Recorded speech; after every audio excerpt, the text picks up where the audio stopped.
Hi guys, Ashley at Joe Gibbs Racing. Every driver knows the importance of having a set of eyes in the sky, someone to help them avoid wrecks, find the fast line, and be present every lap of every race. So for this episode of Beyond the Car at JGR, we're going to go talk to Clayton Hughes, Martin Truex Jr. spotter. Hey, I'm Clayton Hughes. I'm the spotter for Martin Truex Jr. in the number 19 Bass Pro Toyota Camry, and I'm from Thomasville, North Carolina. I started racing back in 1980. I went with my dad to Darlington for the Southern 500 to help a friend of his out, and ironic enough, we won the race with Terry Labonte that day, and I've been hooked ever since. The most difficult track to spot is, for me, I would say Pocono, because it's 2.5 miles, and when they go underneath of where we spot at the start-finish line, turn one is like a mile away. So all you can see is the back of the cars, and it's so hard to judge if they're clear or not. And also, believe it or not, there is a huge American flag that covers the tunnel turn. So when we're standing there looking with binoculars, and all of a sudden there's an American flag, so you lose the car for just a split second or so as they're going through across the tunnel there in turn 2 of Pocono.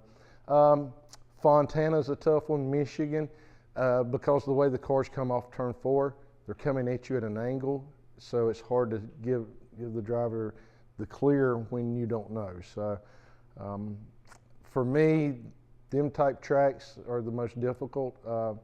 With me and Martin, I don't do 99% if he's 100% clear before I say clear. Binoculars is one of our most important tools. Pretty much we use it at every track now. Even the short tracks, you're checking for damage and if there's any debris on the grill or whatever. But at all the big tracks, obviously, yes, we use binoculars. I do. Pretty much all the spotters do. There's several tracks that we use additional spotters. For instance, Sonoma, Indianapolis, we use somebody to help us. At Watkins Glen, there's 4 of us. So. Obviously because all the trees and stuff. So yeah, there's a few tracks I have help. During rain delays, usually turns into a comic zone with all the spotters, because most of the tracks will put us in a suite just to get out of the weather.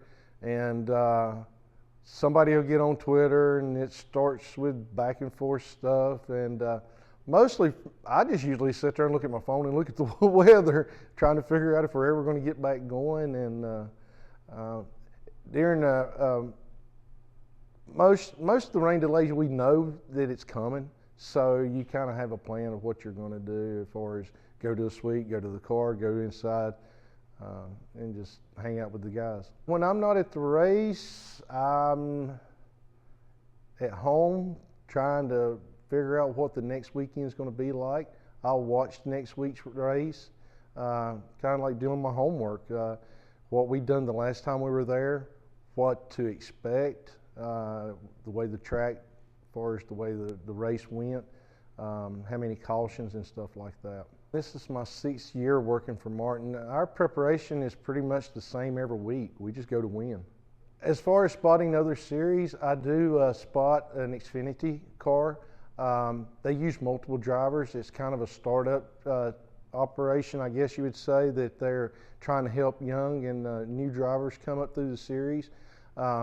So yes, I do spot on the Saturdays, and kind of enjoy it because it gives you a feel of what the racetrack's going to do for the Cup race also. Communication with a new driver is, first you got to get that trust. It's just all in the trust of, when you tell the driver he's clear, he don't need to be looking in the mirror. He needs to know it, and it takes time. Obviously, working with Martin for the 6 years I have, if I say clear, he knows he's clear. There's not going to be a question. There's really not a whole lot of talking on our radio during red flags other than him with Cole. If I'll tell him what cleanup's being done and how they're progressing with it, but as far as there's really no cutting up or nothing like that. It's pretty much, it's all serious, letting him think so he can come up with, if he wants to tell Cole to change something on the car. So, yeah, our red flags is pretty quiet. Me and Martin, we do have some sayings that we use, but I'm just going to leave that between me and Martin. That's a few people may know some of the meanings, but I'll just leave that between me and him.